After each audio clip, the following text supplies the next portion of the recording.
Hi, this is Dr. Nick. I'm the incrementalist here with Incremental Insights for better business, better health.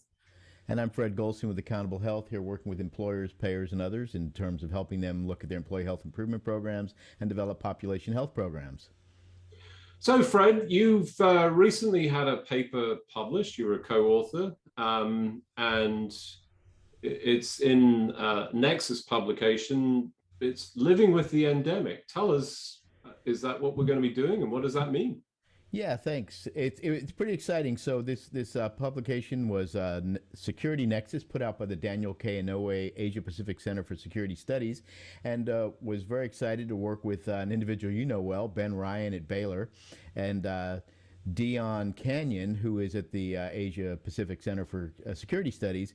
And I had been thinking about this issue of seeing how different communities, states, countries respond to the pandemic, and had said, we keep hearing this phrase, well, we just need to live with it. We need to learn to live with it. And as I thought about that, I recognized that people were sort of looking at that phrase incorrectly.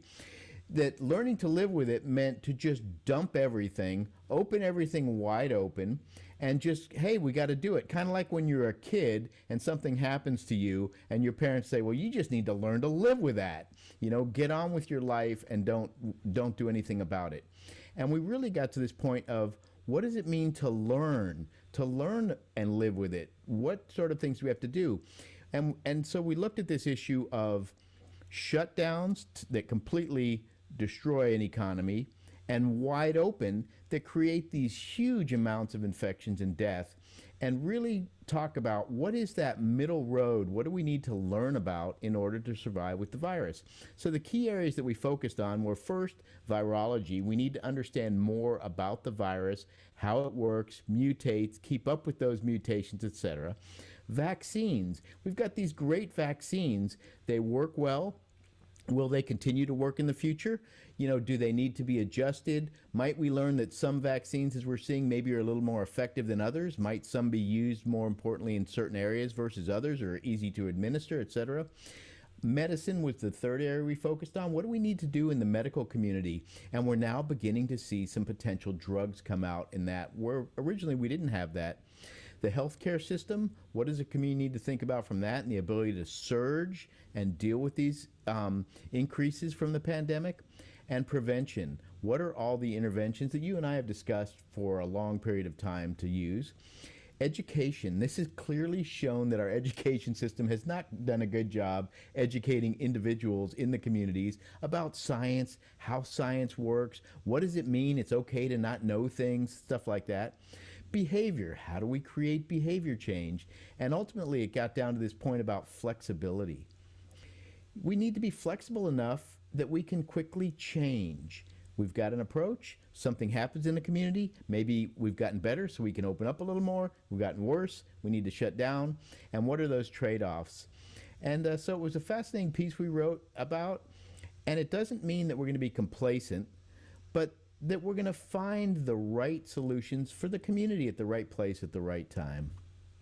But let me ask you, so we live in the United States. I would suggest that the United States has a less than great policy towards sick leave, as an example, less than healthy attitude towards wellness in the workplace. Do you think we're equipped currently in the current setting to be able to adjust? I mean, I have personal examples around me of friends and so forth who struggle with taking sick leave because they have a sick bank that goes negative, and if they go negative, it uses up. I mean, this just seems completely the antithesis of everything that you described. I think that's exactly the point, and you've raised one of the clear issues. As you look at this in a broad perspective, employers, countries, etc., need to consider areas like sick leave. And we've now found that those areas don't function well in a pandemic. They create problems. We need to adjust that. Just as the system we had with fee-for-service medicine suddenly meant physicians were earning zero under a pandemic, and they need to look at different ways to do it. It also meant people didn't get in for care. It meant some people didn't change their behaviors. And so it's a very complex problem. But I think in these areas, if we can look at across these different areas and make the appropriate adjustments, we'll be better able to do the next pandemic and to continue to operate in this one. Yeah, and I'm going to say if you're an employer and you're thinking about this, one of the ways to attract all these people, the 50% plus who are saying, no, I'm quitting, I'm going to go to another job, is to create a really employee-friendly environment. And I would say a central tenet of that is a sick leave policy that is highly supportive, but doesn't economically cripple businesses. So I understand the challenge of that and having to sort of, fund it essentially. But to me, that's sort of central to all of this. And then the other question I have is around, these responses. You talk about targeted or appropriate responses. What does that look like? Is that, hey, everybody's wearing masks for the rest of our lives? No, I think that's going to be a flexible thing. You're going to look at some communities, they're going to be in great shape, or maybe the schools are in great shape, and you don't need the mask. The vaccination rates are high, the infection rates in the community are low, versus another community that may be experiencing something much different with really high infection rates, et cetera. Vaccination rates are low. They do need to mask up. It's fascinating. I just saw an article on a community in Colorado. 99% vaccinated in that community, as I recall. Wow. And they had, no masks required indoors, et cetera.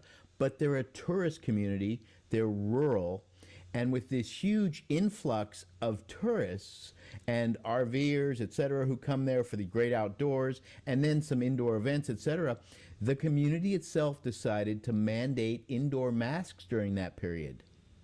Wow, isn't that Makes interesting? sense.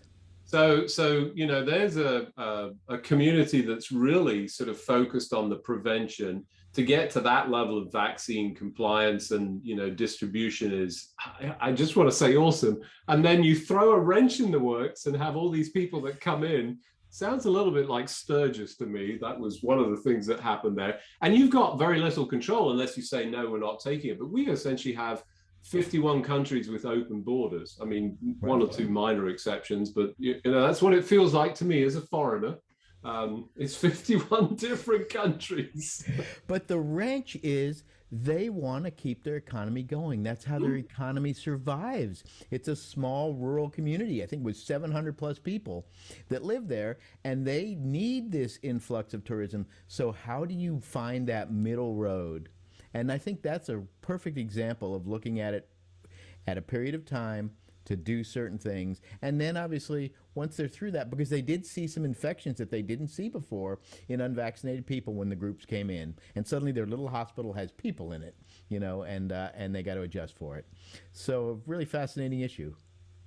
Well, I highly commend them. I think, it's a distributed strategy, as you've rightly identified, taking all of those elements and contributing, and then adjusting the way that we focus our response so that it's not, one big hammer that just wipes everything out, shutting down as an example, which, really didn't go well for an awful lot of places, unfortunately. Absolutely.